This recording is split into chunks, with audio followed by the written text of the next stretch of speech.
اعوذ باللہ من الشیطان الرجیم بسم اللہ الرحمن الرحیم۔ سورہ بقرہ آیات نمبر 282 تا 283 میں قرض کی دستاویز تیار کرنے کا طریقہ کار اور ضروری احکام۔ آیات نمبر 282 قرآن کی سب سے طویل آیت بھی ہے۔ اعوذ باللہ من الشیطان الرجیم۔ یا ایہا الذین آمنوا اذا تداینتم بدین الى اجل مسمى فاکتبوه۔ اے ایمان والو، جب تم ایک مقررہ مدت تک کے لیے قرض کا معاملہ کرنے لگو تو اسے لکھ لیا کرو۔ وَلْيَكْتُبْ بَيْنَكُمْ كَاتِبٌ بِالْعَدْلِ وَلَا يَأْبَ كَاتِبٌ أَن يَكْتُبَ كَمَا عَلَّمَهُ اللَّهُ فَلْيَكْتُبْ وَلْيُمْلِلِ الَّذِي عَلَيْهِ الْحَقُّ وَلْيَتَّقِ اللَّهَ رَبَّهُ وَلَا يَبْخَسْ مِنْهُ شَيْئًا۔ اور کاتب یعنی لکھنے والے کو چاہیے کہ تمہارے مابین انصاف کے ساتھ لکھ دے، اور کاتب لکھنے سے انکار نہ کرے، بلکہ جیسا کچھ اللہ نے اسے لکھنا سکھایا ہے اس کے مطابق لکھ دیا کرے۔ اور دستاویز کا مضمون وہ شخص لکھوائے جس کے ذمہ حق ہے، یعنی قرض لینے والا، اور اسے چاہیے کہ اللہ سے ڈرے جو اس کا رب ہے، اور لکھواتے وقت قرض کی رقم پوری لکھوائے، کچھ بھی کمی نہ کرے۔ فَإِن كَانَ الَّذِي عَلَيْهِ الْحَقُّ سَفِيهًا أَوْ ضَعِيفًا أَوْ لَا يَسْتَطِيعُ أَن يُمِلَّ هُوَ فَلْيُمْلِلْ وَلِيُّهُ بِالْعَدْلِ۔ پھر اگر قرض دار یعنی وہ شخص جس کے ذمہ حق واجب ہو رہا ہے کم عقل یا کمزور ہو، یا خود دستاویز کا مضمون لکھوانے کی صلاحیت نہ رکھتا ہو، تو اس کا مختار کار انصاف کے ساتھ لکھوا دے۔ وَاسْتَشْهِدُوا شَهِيدَيْنِ مِن رِّجَالِكُمْ فَإِن لَّمْ يَكُونَا رَجُلَيْنِ فَرَجُلٌ وَامْرَأَتَانِ مِمَّن تَرْضَوْنَ مِنَ الشُّهَدَاءِ أَن تَضِلَّ إِحْدَاهُمَا فَتُذَكِّرَ إِحْدَاهُمَا الْأُخْرَى۔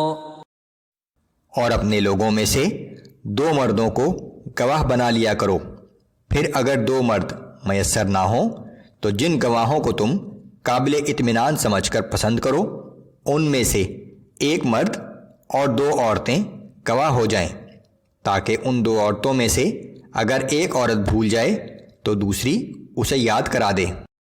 وَلَا يَأْبَ الشُّهَدَاءُ إِذَا مَا دُعُوا وَلَا تَسْأَمُوا أَن تَكْتُبُوهُ صَغِيرًا أَوْ كَبِيرًا إِلَىٰ أَجَلِهِ۔ اور گواہوں کو جب بھی بلایا جائے وہ انکار نہ کریں، اور جس قرض کی مدت مقرر ہے خواہ چھوٹا ہو یا بڑا، اس کی دستاویز لکھنے میں تساہل نہ کرو۔ ذَلِكُمْ أَقْسَطُ عِندَ اللَّهِ وَأَقْوَمُ لِلشَّهَادَةِ وَأَدْنَىٰ أَلَّا تَرْتَابُوا إِلَّا أَن تَكُونَ تِجَارَةً حَاضِرَةً تُدِيرُونَهَا بَيْنَكُمْ فَلَيْسَ عَلَيْكُمْ جُنَاحٌ أَلَّا تَكْتُبُوهَا۔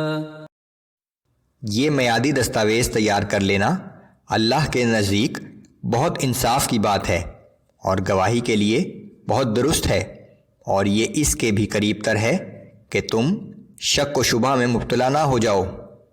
ہاں البتہ اگر سودا نقد اور دست بدست ہو، جس طرح کا لین دین تم آپس میں کرتے رہتے ہو، تو اس معاملے کے تحریر نہ کرنے پر تم پر کوئی گناہ نہیں۔ وَأَشْهِدُوا إِذَا تَبَايَعْتُمْ وَلَا يُضَارَّ كَاتِبٌ وَلَا شَهِيدٌ وَإِن تَفْعَلُوا فَإِنَّهُ فُسُوقٌ بِكُمْ۔ اور اس قسم کی خرید و فروخت کے وقت بھی احتیاطاً گواہ بنا لیا کرو، اور نہ تو لکھنے والے کو نقصان پہنچایا جائے اور نہ گواہ کو، اور اگر تم نے ایسا کیا تو یہ تمہارے لیے گناہ کی بات ہوگی۔ وَاتَّقُوا اللَّهَ وَيُعَلِّمُكُمُ اللَّهُ واللہ بکل شیء علیم۔ اور اللہ سے ڈرتے رہو، اور اللہ تمہیں باہمی معاملات کی تعلیم دیتا ہے، اور اللہ ہر چیز کا خوب جاننے والا ہے۔ وَإِن كُنتُمْ عَلَى سَفَرٍ وَلَمْ تَجِدُوا كَاتِبًا فَرِهَانٌ مَّقْبُوضَةٌ، اور اگر تم کہیں سفر میں ہو اور دستاویز لکھنے کے لیے کاتب نہ پاؤ تو کوئی چیز قبضہ میں لے کر رہن رکھ لیا کرو۔ فَإِنْ أَمِنَ بَعْضُكُمْ بَعْضًا فَلْيُؤَدِّ الَّذِي اؤْتُمِنَ أَمَانَتَهُ وَلْيَتَّقِ اللَّهَ رَبَّهُ۔ پھر اگر تم میں سے کسی ایک کو دوسرے پر اعتبار ہو تو جس شخص پر اعتبار کیا گیا ہے یعنی قرض دار کو چاہیے کہ اعتبار کرنے والے کا پورا پورا حق ادا کرے اور اس اللہ سے ڈرتا رہے جو اس کا رب ہے، یعنی اعتبار کی صورت میں رہن ضروری نہیں ہے۔